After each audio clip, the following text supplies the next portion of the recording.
ഇന്ത്യയിലെ ഏറ്റവും വലിയ എക്സാം, അതായത് നീറ്റ് എക്സാമിൽ ഏറ്റവും നല്ലൊരു വിജയം കരസ്ഥമാക്കിയ നമ്മുടെ സ്വന്തം മഞ്ജിമയുടെ വീട്ടിലാണ് നമ്മളിന്ന് എത്തിച്ചേർന്നിരിക്കുന്നത്. അപ്പം മഞ്ജിമയോട് നമുക്ക് ചോദിക്കാം മഞ്ജിമയുടെ വിശേഷങ്ങൾ. അതായത് ഇത്രയും നല്ലൊരു വിജയത്തെപ്പറ്റി മഞ്ജിമ എന്ത് പറയുന്നു? വളരെ സന്തോഷമുണ്ട്. ഇത്ര നല്ലൊരു റാങ്ക് കിട്ടുമെന്ന് എക്സ്പെക്ട് ചെയ്തിരുന്നോ ഈ ഒരു വിജയം? എക്സാം കഴിഞ്ഞപ്പോൾ എക്സ്പെക്ട് ചെയ്തു. ശരിക്കും 720 712 മാർക്കാണ് മഞ്ജിമയ്ക്ക് കരസ്ഥമാക്കാൻ സാധിച്ചത് അല്ലേ? അതായത് എഴുതിയ ക്വസ്റ്റ്യൻ മൊത്തം ശരി, ഒരു 100 അല്ലേ, 2 ക്വസ്റ്റ്യൻ ചെയ്തിട്ടില്ല, ബാക്കി എല്ലാ ക്വസ്റ്റ്യനും അറ്റൻഡ് ചെയ്തു. അത് ഫുള്ള് കറക്റ്റായി. അപ്പം നല്ലൊരു കോൺഫിഡൻസോട് കൂടിയാണ് എക്സാം അറ്റൻഡ് ചെയ്യാൻ എക്സാം ഹാളിൽ ഇരുന്നത്. അത്യാവശ്യം കോൺഫിഡൻസ് ഉണ്ടായിരുന്നു.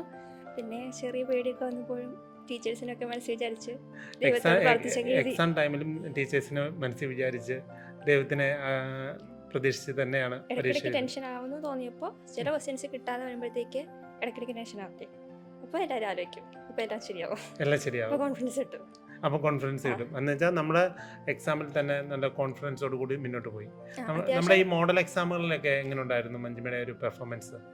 മോഡൽ എക്സാം ഒക്കെ അത്യാവശ്യം നന്നായിട്ട് എഴുതാൻ പറ്റി. മോഡൽ എക്സാമും നീറ്റിൻ്റെ എക്സാമും നോക്കുമ്പോൾ ഞാൻ ഏറ്റവും കൂടുതൽ ടെൻഷൻ അടിച്ചിട്ടുള്ള ബ്രില്യൻ്റ് എക്സാം ആയിരിക്കും.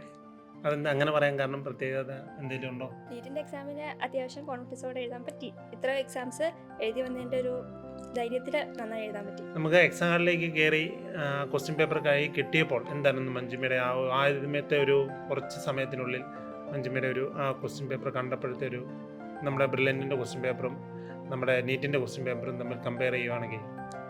അത്യാവശ്യം ക്വസ്റ്റ്യൻ പൊട്ടിച്ചോടെ ഞാൻ നന്നായി നോക്കി പോകുമ്പോഴത്തേക്ക് അത്യാവശ്യം കണ്ടുള്ള ക്വസ്റ്റ്യൻസ് ഒക്കെ ആയിരുന്നു. അപ്പോൾ അത്യാവശ്യം എഴുതാൻ പറ്റുമെന്ന് തോന്നി.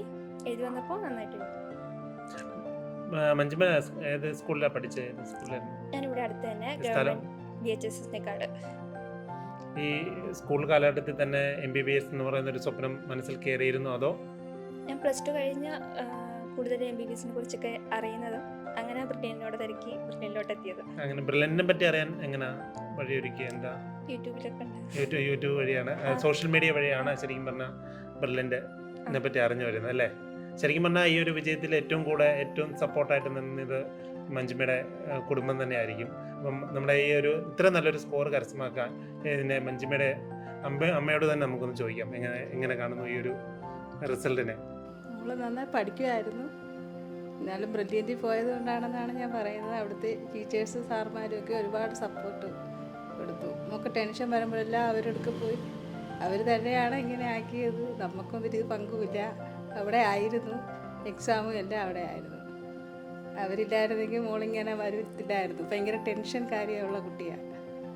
അപ്പം നമുക്ക് മഞ്ജിമയുടെ ചേച്ചിയോട് തന്നെ ചോദിക്കാം അല്ലേ, എങ്ങനെയുണ്ട് ഈ ഒരു റിസൾട്ടിനെ പറ്റി പറയാൻ? ഭയങ്കര സന്തോഷമുണ്ട്. അവള് അത്രയ്ക്ക് അവള് ഹാർഡ് വർക്ക് ചെയ്തിട്ടുണ്ട്.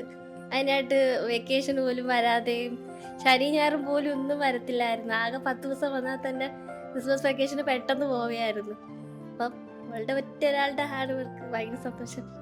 ശരിക്കും ആഗ്രഹിച്ച് തന്നെ വർക്ക് ചെയ്തു. അതിന്റെ ഒരു റിസൾട്ട് നമുക്ക് നേടാൻ ലാസ്റ്റ് കഴിഞ്ഞു. ദിവസങ്ങളിലൊന്നും ഇങ്ങോട്ട് വരത്ത് പോലും ഫോൺ കിട്ടിയിട്ട് പോലും വിളിക്കുന്നില്ലായിരുന്നു. പോട്ടെ വെക്കട്ടെ. അത്രമാത്രം ഡെഡിക്കേറ്റഡ് ആയിട്ടാണ് ശരിക്കും പറഞ്ഞാല് മഞ്ജിമ ഇതിനു വേണ്ടി വർക്ക് ചെയ്തത്. അതിന്റെ റിസൾട്ട് ആണ് ശരിക്കും ദൈവം മഞ്ജിമയ്ക്ക് നൽകിയത് അല്ലേ? എങ്ങനെയായിരുന്നു മഞ്ജിമയുടെ ഒരു ടൈം ടേബിൾ? അതും കൂടെ നമുക്ക് അറിയാനൊരു ആഗ്രഹം ഉണ്ടായിരിക്കും. ഡെയിലി പഠിക്കുന്നതൊക്കെ പഠിക്കുക, ഡെയിലി ടോപ്പിക്സ് തന്നെ അത്യാവശ്യം പഠിക്കാനുണ്ടാവും. അതിൻ്റെ ക്വസ്റ്റ്യൻസൊക്കെ വർക്ക് ചെയ്യുക, ബ്രില്യൻറ്റിൽ തന്നെ മെറ്റീരിയലൊക്കെ അത്യാവശ്യം ചെയ്യുക. പിന്നെ 2 ദിവസം സാറ്റർഡേ സൺഡേ അവധി ഉണ്ടാവും, അതിന് എക്സാമിന് വേണ്ടി പ്രിപ്പയർ ചെയ്യും. എങ്ങനെയുണ്ടായിരുന്നു നമുക്ക് ക്ലാസ് ഒക്കെ നടക്കുന്ന സമയത്ത് ഒരു ടൈം ടേബിൾ, പഠന ടൈം ടേബിൾ എന്ന് പറയാമോ? ക്ലാസ് ടൈമിൽ അത്യാവശ്യം നന്നായി ശ്രദ്ധിച്ചിരുന്നിട്ട് ഞാൻ കൂടുതലും ഹോസ്റ്റലിൽ വന്നിട്ട് ക്വസ്റ്റ്യൻസ് പ്രാക്ടീസ് ചെയ്യാറുണ്ടായിരുന്നേ. നമ്മുടെ അവസാനത്തെ മോഡൽ എക്സാമിലൊക്കെ മഞ്ജിമയുടെ സ്കോറിനെ പറ്റി ഒന്ന് പറയാമോ? എങ്ങനെയുണ്ടായിരുന്നു ആ സ്കോർ? എങ്ങനെയുണ്ടായിരുന്നു മോഡൽ എക്സാം? അങ്ങനെയുള്ള കാര്യങ്ങൾ, എക്സാമിൻ്റെ ഇമ്പോർട്ടൻസിനെ പറ്റി. എക്സാംസിൽ അത്യാവശ്യം സ്കോർ ചെയ്യാൻ പറ്റും, പക്ഷേ ചില എക്സാംസിനൊക്കെ കൂടും അങ്ങനെയൊക്കെ തന്നെയായിരുന്നു.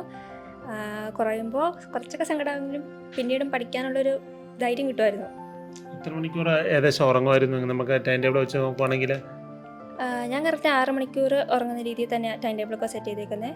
ബ്രില്യൻറ്റിലെ ഒരു എക്സ്പീരിയൻസ് ഒന്ന് ഷെയർ ചെയ്യാം, ക്യാമ്പസ് എക്സ്പീരിയൻസ്. ബ്രില്യൻറ്റിൽ ഞാൻ ആദ്യം വരുന്ന സമയത്ത് ബ്രില്യൻ്റ് എന്തോ വലിയ സംഭവം എന്നൊക്കെ പറഞ്ഞു വന്നേ. പിന്നെ അവിടെ വന്നപ്പോൾ എല്ലാവരുമായിട്ടൊക്കെ ഫ്രണ്ട്സായി, അത്യാവശ്യം ഓക്കെ ആയി. പിന്നെ ഇപ്പോൾ എൻ്റെ സെക്കൻഡ് ടൈമാണ്. ഫസ്റ്റ് ടൈമിൽ 600 ആയിരുന്നു സ്കോറ്. ആ സമയത്ത് എനിക്ക് ഒന്നും കൂടി ചെയ്യണമെന്ന് തോന്നിപ്പിച്ചത് പ്രദീപ് സാറും സൈ സാറും മെർമിസും ഒക്കെയാണ്. എൻ്റെ ക്ലാസ് ടീച്ചർ പറയുമ്പോൾ മെർമിസ് ഒത്തിരി സപ്പോർട്ടായിരുന്നു. എന്നോട് എന്നും വന്ന് സംസാരിക്കുമായിരുന്നു. എനിക്ക് എന്തുണ്ടെങ്കിലും മിസ്സിനോട് എന്ന് പറയായിരുന്നു. മിസ്സിനോടല്ല, സാറിനോടാണെങ്കിലും ആരോട് വേണമെങ്കിലും ചെന്ന് പറയായിരുന്നു. ഒത്തിരി സന്തോഷമുണ്ട് അവിടെ ചെന്നെത്തിയതിലും. ബ്രില്യൻ്റ് ഒരുപാട് മിസ് ചെയ്യുന്നുണ്ട്. ബ്രില്യൻ്റ് ഫാമിലിയിലെ ഒരു അംഗമായതിൽ വളരെയധികം സന്തോഷിക്കുന്നു അല്ലേ? ശരിക്കും പറഞ്ഞാൽ ഈ ഒരു വിജയം മാർക്ക് ആയിരിക്കും സമർപ്പിക്കുന്നത്? ദൈവത്തിന് തന്നെ എല്ലാ വിജയവും കൊടുക്കുന്നു അല്ലേ? ഇനി ഏത് കോളേജിലായിരിക്കും ചേർന്ന് പഠിക്കാൻ ആഗ്രഹം? ഒരു ഡ്രീം കോളേജ് ഉണ്ടാവുമല്ലോ. എനിക്ക് ട്രിവാൻഡ്രം തന്നെ പോകണമെന്ന് ആഗ്രഹം. എന്താ ട്രിവാൻഡ്രത്ത് പോകാൻ എന്തെങ്കിലും പ്രത്യേക കാരണം? അറിയില്ല, അവിടെ തന്നെ പോകണമെന്ന് താല്പര്യം. അപ്പം നീറ്റ് എക്സാമിൽ ലഭിച്ച ഈ ഒരു നല്ലൊരു വിജയം ഭാവിയിലും നമ്മുടെ മഞ്ജിമയുടെ ഭാവിയിലെ എല്ലാ എക്സാമുകളിലും ഉണ്ടാവട്ടെ എന്ന് ആശംസിച്ചുകൊണ്ട് team brilliant. Thank you. Entrance സംബന്ധമായ വാർത്തകളും അപ്ഡേഷനുകളും ഏറ്റവും വേഗം ആധികാരികമായി അറിയാൻ ബ്രില്യൻറ്റ് സ്റ്റഡി സെന്റർ പാല യൂട്യൂബ് ചാനൽ സബ്സ്ക്രൈബ് ചെയ്യുക, ബെൽ ഐക്കൺ അമർത്തുക, ഈ വീഡിയോ മറ്റു സുഹൃത്തുക്കളിലേക്കും മാക്സിമം ഷെയർ ചെയ്യുക.